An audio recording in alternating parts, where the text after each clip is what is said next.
Hello दोस्तों, आज हम लोग देखेंगे पोलराइजेशन। जैसा कि हम लोग जानते हैं, सर मैक्सवेल ने 1885 में बताया कि लाइट एक इलेक्ट्रोमैग्नेटिक वेव है।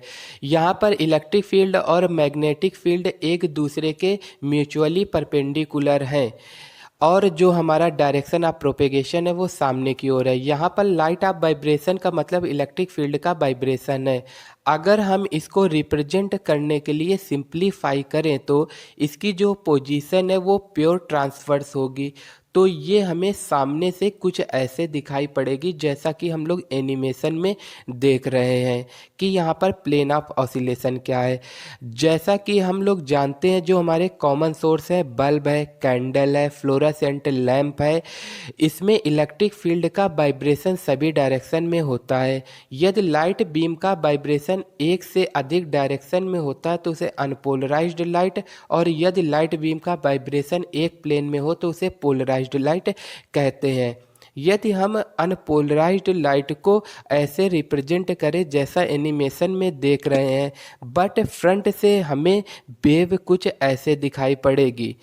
यहाँ पर वाइब्रेशन जो है वो प्लेन ऑफ द पेपर है। और दोस्तों, यदि हम अनपोलराइज्ड लाइट को पोलराइजर से गुजारे तो हमें पोलराइज्ड लाइट मिलती है, क्योंकि हम जब जानते हैं कि अनपोलराइज्ड लाइट को पोलराइजर के क्रिस्टलोग्राफिक एक्सिस से गुजारते हैं तो हमें प्लेन पोलराइज्ड लाइट मिलती है, जिस कारण इस फिनोमिना को हम लोग पोलराइजेशन ऑफ लाइट कहते हैं। जैसा कि हम लोग एनिमेशन में देख पा रहे हैं कि कैसे unpolarised light plane polarised light में बदल चुकी है। यहाँ पर ABCD प्लेन ऑफ वाइब्रेशन और PQRS को हम लोग प्लेन ऑफ पोलराइजेशन बोलेंगे, जो एक दूसरे के म्यूचुअली परपेंडिकुलर है। यदि हम अनपोलराइज्ड लाइट की इंटेंसिटी को I0 माने तो प्लेन पोलराइज्ड लाइट की इंटेंसिटी I0/2 हो जाती है।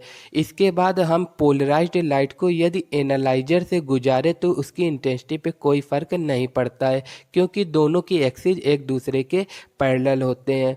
इसी को देखते हुए मैलस ने अपना लॉ दिया। उन्होंने बताया कि कोई incident polarised light intensity square of cosine of the angle between the polariser and analyser के मल्टीपल के इक्वल होगी। इसके बाद हम लोग पढ़ेंगे पोलराइजेशन ऑफ रिफ्लेक्शन। मैलस ने 1808 में बताया कि जब लाइट इंसिडेंट होकर उसी मीडियम में वापस लौटती है तो हमको पोलराइज्ड लाइट मिलती है, जैसा कि हम लोग एनिमेशन में देख रहे हैं। जब कोई लाइट पोलराइज्ड फॉर्म से अनपोलराइज्ड फॉर्म में बदलती है, जिसको हम लोग वाइब्रेशन पैरेलल टू द बोलते हैं। इसके बाद हम लोग देखेंगे कि ये जो हमारा एंगल ऑफ इंसिडेंट है उसको धीरे धीरे बढ़ाएंगे, जिसके बाद पार्शियली पोलराइज्ड लाइट हमारी पोलराइज्ड लाइट में बदल जाएगी। ऐसा हम एनिमेशन में आसानी से देख सकते हैं। इसके बाद इस एंगल जो हमारा इंसिडेंट है इसको हम लोग ब्रिस्टर एंगल और पोलराइजिंग एंगल बोल सकते हैं। इसके बाद ब्रिस्टर ने बताया कि जब किसी पोलराइज्ड लाइट को ट्रांसपेरेंट मीडियम में इंसिडेंट होती है तो पोलराइजिंग एंगल θp का टेंजेंट रिफ्रैक्टिव इंडेक्स n के इक्वल होता है, जो सराउंडिंग मीडियम में होता है। ऐसा और वीडियो देखने के लिए मेरे चैनल को लाइक और सब्सक्राइब कीजिए।